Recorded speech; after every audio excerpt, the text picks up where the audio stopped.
came around to say hello. One, I'm so fly. You took a nosedive. Careful when you play on my level. For you it's so. Hey, hello. Motorola Razr 50 Ultra. Flip the script. Hello Moto. आपको भी कुछ काला नजर आ रहा है? पूरी दाल काली नजर आ रही है, क्या लग रहा है? हर्षवर्धन जी बोल रहे थे art of managing impossible things.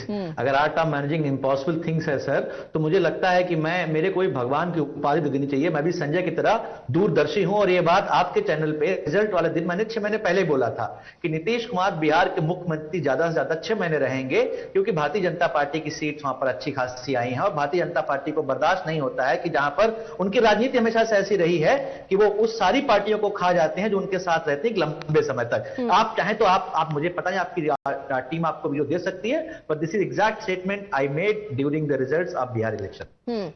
ठीक है, बिहार इलेक्शंस के बाद। हाँ, ओके।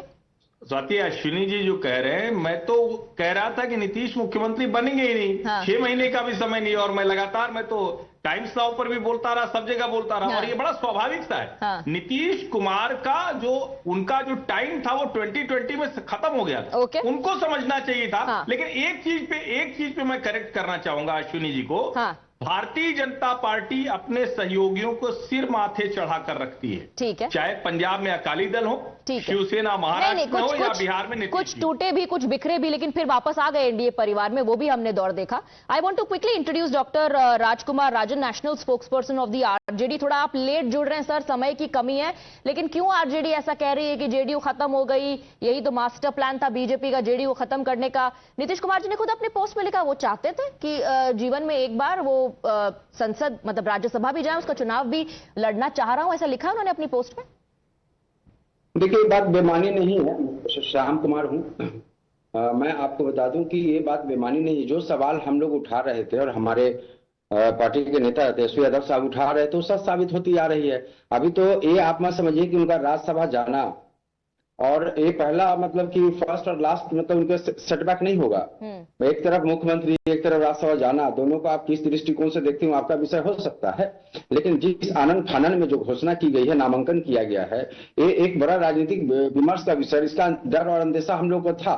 जिस तरह से उनके राजनीतिक कदकाठी को कम करने का प्रयास बीते चुनाव में हुआ, मुख्यमंत्री का शपथ लिया, गृह मंत्रालय उसके हाथ से निकल गया, और जिस तरह से आज जब बिहार चुनाव लड़ा जा रहा था और बीजेपी कह रही थी कि नहीं नीतीश कुमार के नेतृत्व में ही होगा, उस वक्त आप लोग कह रहे थे कि मानसिक हालत ठीक नहीं है, ये क्यों नहीं रिटायर हो जाते हैं।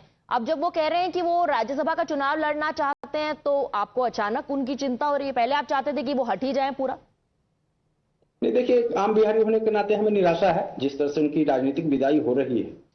ये प्रमोशन नहीं है, ये शिफ्ट क्यों है आप समझिएगा कि ये पॉलिटिकल रिहैबिलिटेशन है।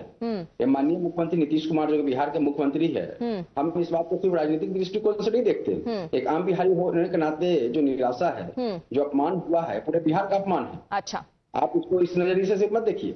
और हमारे लिए हर विषय राजनीतिक नहीं है। नहीं, तो मौका तो बिहार के लोगों को और बिहार के नेताओं को ही मिलेगा, तो बिहार का कैसे इंसल्ट हो गया? बिहार कोई लीडरलेस थोड़ी ना रह जाएगा। नहीं, क्या लोकतंत्र में इस तरह से जो पार्टीज को, जो कोलिशन पार्टीज को इस तरह से उनको अंडरमाइन किया जाएगा? नीतीश कुमार जी ने अपनी पोस्ट में कहा कि ये फैसला वो ले रहे हैं।